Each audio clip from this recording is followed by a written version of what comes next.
আরে গ্রামের ধানি জমি বিক্রি করে ঢাকায় এসে ফ্ল্যাট কিনছে। মানুষ অতি দ্রুত বড়লোক হতে চাচ্ছে। আজকে সামান্য 5.7 এই ভূমিকম্পে আজকে 10 জন লোক মারা গেল। একেবারে মনোহরদীর কি মনোহরদী বলছি, মাধবদী থেকে ঢাকা পর্যন্ত। তো এটার ঘটনা হচ্ছে যে আমরা মানে ভূমিকম্প প্রবণ, মানে ভূমিকম্পে কতটুকু ক্ষতি হতে পারে তার সাথে সামঞ্জস্যপূর্ণ আমরা ওইভাবে বিল্ডিং কোড আমরা গড়ে তুলিনি। যতটুকু বিল্ডিং কোড আছে সেটাকেও আমরা মানি না। আপনারা জানেন যে এই ঢাকা শহরের প্রায় 95% রাজুকের যে এলাকা, সেই এলাকায় অনুমোদনবিহীন বিল্ডিং তৈরি হয়। রাজুক চোখ বন্ধ এবং অন্যান্যদের চোখ বন্ধ, এবং এই কারণেই সামান্য একটি ভূমিকম্পে কি যে ক্ষয়ক্ষতি হতে পারে।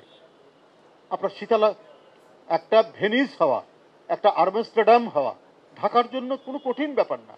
একদিকে শীতলক্ষা, একদিকে বুড়িগঙ্গা, একদিকে আপনার তুরাগ নদী, আর তার ভিতর দিয়ে এই যে আপনার কাউরন বাজার, কাউরন বাজারের ওখানে যে নদীটা ছিল, সেই নদীতে আপনার পাল তোলা নৌকা আসতো।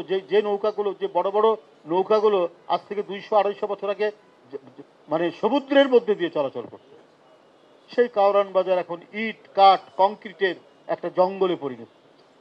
অথচ এটা বাজার অনেক আগে থেকে, হয়তো মুঘলদের সময় থেকে এটা একটা বড় বাজার, কাউরান বাজার। এবং এই কাউরান বাজারের সামনের নদীতে বড় বড় জাহাজ এসে ভিড়ত, পালতোলা নৌকার জাহাজ। আমরা এটা রক্ষা করিনি, আমরা মনেই করিনি যে তাড়াতাড়ি বোঝাও আর জায়গা দখল করো। এখানে কোনো প্ল্যানিং ছাড়াই আমরা বাড়ি বানাই, বাড়ি বানিয়ে এটা ভাড়া দিব, ফ্ল্যাট বিক্রি করব, আর টাকাই টাকা। আরে গ্রামের ধানি জমি বিক্রি করে ঢাকায় এসে ফ্ল্যাট কিনছে। মানুষ অতি দ্রুত বড়লোক হতে চাচ্ছে। সেই বিস্তীর্ণ ধান ক্ষেত, সেই পুকুর, সেই নদী আর রাখতে চাচ্ছে না। এমন ভাবে টাকাকে করা হয়েছে গড, দেবতা, সেই যেন আরাধ্য। আর এই কারণেই আজকে সামান্য একটি প্রাকৃতিক বিপর্যয়ে আমরা কেঁপে গেছি, আমরা বিপন্ন হয়ে গেছি। এই জন্যই আমরা বলেছি যার যে কাজ, রাজনীতিবিদ যারা, রাজনীতি যারা করছে তাদের হাতে রাজনীতি ছেড়ে দিন।